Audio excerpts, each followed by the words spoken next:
네, 늘 그렇듯 인사는 공손하게 송공손 배꼽 인사. 안녕하세요. 안녕하세요. 위클리벳 황당무계 황당한 문화나 이개소리. 안녕하세요, 문희정입니다. 안녕하세요. 이학범입니다. 저희가 이제 정말 시리즈를 5번째 시간입니다. 네. 2017 동물보호 복지 실태. 오늘 그 대망의 마지막 네. 시간인데요. 네. 사실 그 지난해 개물림 사고 이후에 저도 묘한 버릇이 하나 생긴 게요. 나 오지랖병이 발동을 해가지고 산책하고 있는 반려동물들 네. 목줄 맺어 있나, 어. 배설물 제대로 치우시나 뭐 이런 것들 있잖아요. 근데 그런 거 의외로 안 된 분들한테 이거 달려가서 빨리 알려드려야 되는데 네, 라는 그러니까요. 생각을 자꾸 하게 되거든요. 네, 그게 이제 일종의 패티캣이잖아요. 그렇죠? 네. 우리가 동물보호법에 보면은 무슨 동물학대 처벌 이런 조항만 있는 게 아니라 그냥 반려견 보호자가 지키지 않았을 때 과태료가 부과되는 이 패티캣 조항이 많지도 않아요. 한 6개 정도밖에 없거든요. 근데 이거를 그렇게 안 지키는 분들이 많다 보니까 과태료가 다 인상됐습니다, 여러분. 아니 근데 우리가 네. 왜 사람 아이 키울 때도요, 부모가 관리 소홀이라든지 부주의해서 이 아이가 피해를 입거나 또는 다른 누군가에게 피해를 입혔을 때 이 부모가 책임을 져야 되는 게 맞는 그렇죠. 거거든요. 맞습니다. 네. 근데 반려동물과 관련해서도 마찬가지인데 학범 대표는 네. 수의사 전문가잖아요. 네. 주변에서 그 패티켓 잘 안 지키시는 분들 보면은 저처럼 이렇게 오지랖병이 발동하나요? 네, 저는 혹시 싸움 붙을까 봐. 비겁한 사람. 자, 네. 그러면 뭐 위클리벳을 함께하고 계신 분들은 익히 너무 잘 알고 계시겠지만 우리 한번 또 짚어볼까요? 네, 6가지 네. 딱 짚어드리겠습니다. 첫 번째는 동물 유기 금지. 뭐 너무나 당연한 거죠. 하면 안 돼요. 1차 위반부터 100만 원의 과태료가 나갑니다. 100만 원, 200만 원, 300만 원. 두 번째가 동물 등록. 몇 번 말해도 이제 막 지칠 정도인데요. 이제 맞아요. 동물 등록을 안 하신 분이 워낙 많다 보니까 예전에는 1차 적발에는 그냥 경고만 했어요. 근데 지금부터는 1차 적발에도 바로 20만 원의 과태료가 나갑니다. 동물 등록 꼭 하셔야 돼요. 그다음에 이걸 안 하시는 분들이 굉장히 많은데요. 세 번째가 외출 시 인식표 착용이에요. 동물 등록을 했다고 다 끝나는 게 아니라 동물 등록을 한 다음에도 나갈 때에는 이 인식표를 달아가야 돼요. 그러니까 여기에는 그 주인의 연락처가 꼭 들어가 있어야 되거든요. 이거 안 하시는 분들 많습니다. 이것도 꼭 의무사항이고요. 아, 이거는 사실 네. 좀 놓치셨던 엄청 분들 많을 것 많죠. 같아요. 동물 네. 등록했다고 끝나는 게 아니라 그러니까요. 인식표를 꼭 해야 되고요. 이것도 1차 적발 때부터 5만 원의 과태료가 부과되고요. 그다음 네 번째가 반려견 이제 안전장치, 그러니까 목줄, 리드줄 같은 거죠. 이거 해서 나가야 되는데 작년에 개물림 사고 이슈됐을 때 그 최시원 씨 개 그 관련해서 5만 원의 과태료가 부과돼서 난리가 났잖아요. 공분을 샀었죠. 말 사람이 그대로. 죽었는데 어떻게 5만 원만 내냐 이랬는데 이것도 인상이 돼서 이제 1차부터 20만 원의 과태료가 부과가 됩니다. 그리고 다섯 번째는 배설물 처리. 이거 뭐 너무너무 당연한 거죠. 그래서 반려견 보호자분들은 배변 봉투를 꼭 외출할 때 챙겨서 배설물을 바로 치우셔야 되고요. 심지어 산책로에 네. 그 배변 봉투를 비치해 놓은 지자체도 있어요. 맞아요. 네, 예. 맞습니다. 그리고 마지막 여섯 번째는 이제 물론 동물보호법의 맹견으로 분류된 개들에게만 해당되는 거지만 이분들은 외출할 때 목줄, 리드줄, 그다음에 배변 봉투뿐만 아니라 이제 입마개, 머질까지 해야 됩니다. 이 6가지만 지키시면은 논란될 일이 없어요. 네. 그 6가지만이라고 말씀을 하셨는데 네. 한두 가지도 제대로 안 지키시는 분들 굉장히 많은데요. 그러니까요. 동물 등록제만 따져봐도 저희가 짚어드렸지만 동물 등록률이 뭐 20%도 채 안 된다고 추정할 수 있잖아요. 그러니까 이게 말이 안 돼서 저는 이 정도 상황이 왔으면 이제 좀 단속을 해서 과태료를 정말 막 대대적으로 때려야 되지 않나 뭐 이런 생각까지 좀 들긴 듭니다. 아, 참 이게 꼭 이렇게 무언가 벌을 줘야. 벌을 줘야지. 아, 말을 듣는 문화 이게 우리가 네. 어른이고 다들 지성인들 아니십니까? 근데 그 과태료라는 것도 아까 학범 대표가 예전보다 많이 올랐어요라고 얘기를 하는데 실제로 아마 에이 올라봤자라고 생각하시는 분들 많을 것 같은데. 맞아요. 그게 이제 단속 실적이 얼마나 되냐가 중요한데요. 네. 2017년 동물보호복지 실태 결과에 이 단속 실적까지 공개가 됐습니다.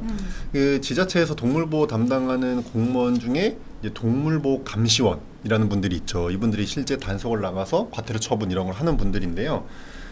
322명이 있습니다. 2017년 말 기준으로. 그러니까 우리나라 전체에. 각 지자체마다 이 322명의 동물보호 감시원 분들이 작년 1년 동안 처분 내린 게 441건. 그러니까 그렇게 사실 적지는 않아요. 물론 예전에 비해서는 조금 늘어나긴 했지만 아직 부족하긴 하지만 제가 볼 땐 적진 않은데 제일 많았던 건 역시 동물 미등록. 미등록. 190건. 두 번째가 이제 아까 말씀드린 패티켓을 지키지 않는 거. 동물 관리비 이행이죠. 189건. 나머지는 반려동물 관련 영업인데 이걸 뭐 등록 안 하고 했다든가 신고 안 하고 하는 거 14건, 동물학대 10건, 뭐 기타 38건, 뭐 이런 정도의 처분을 내렸습니다. 그리고 왜 또 명예감시원들도 있잖아요. 네, 맞아요. 동물보호감시원은 공무원분들이고 공무원이 아닌 일반인 분들 중에 이 동물보호 관련된 업무를 좀 도와주고 하기 위해서 지자체장이 위촉할 수 있는 동물보호 명예감시원이 있잖아요. 동물보호 명예감시원은 2017년 기준으로 총 전국에 295명이 위촉되어 있어요. 근데 물론 없는 지자체도 있습니다. 대구, 세종, 경북, 경남에는 한 명의 동물보호 명예감시원도 없어요. 왜요? 그건 저도 잘 모르겠습니다. 이건 지자체에 문의해봐야 되겠네요. 네네. 네. 뭐 서울 같은 경우에는 78명의 명예감시원이 무려 있거든요. 근데 이게 지자체마다 차이를 좀 보이는데요. 이분들이 활동한 건 작년 1년 동안 1226건인데 교육 홍보나 상담 지도에 691건 하셨고요. 동물보호 감시원 공무원분들이 나갈 때 그 직무 수행을 지원하는 업무에 419건 하셨고 학대받은 동물을 구조하고 보호하는 업무를 94건 정도 하셨습니다. 잠깐만요. 네. 이분들 명예감시원들 네. 사실 주 업무가 우리가 네. 생각할 때는 동물 학대를 당하는 동물을 구조한다거나 보호한다거나 뭐 이런 게 더 비중이 많아야 되는 거 아닌가요? 그러니까 이게 참 안타까운 얘기인데 네.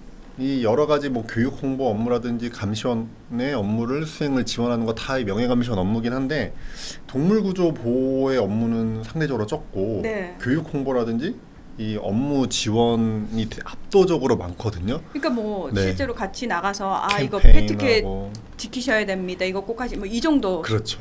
아. 그러니까 지금 많은 행정력들이 일부 반려동물 보호자들이 지키지 않는 이 패티켓 때문에 이거를 알리고 홍보하고 캠페인하고 이런 거에 다 쏠려 있다 이렇게 해석하시면 될 것 같아요.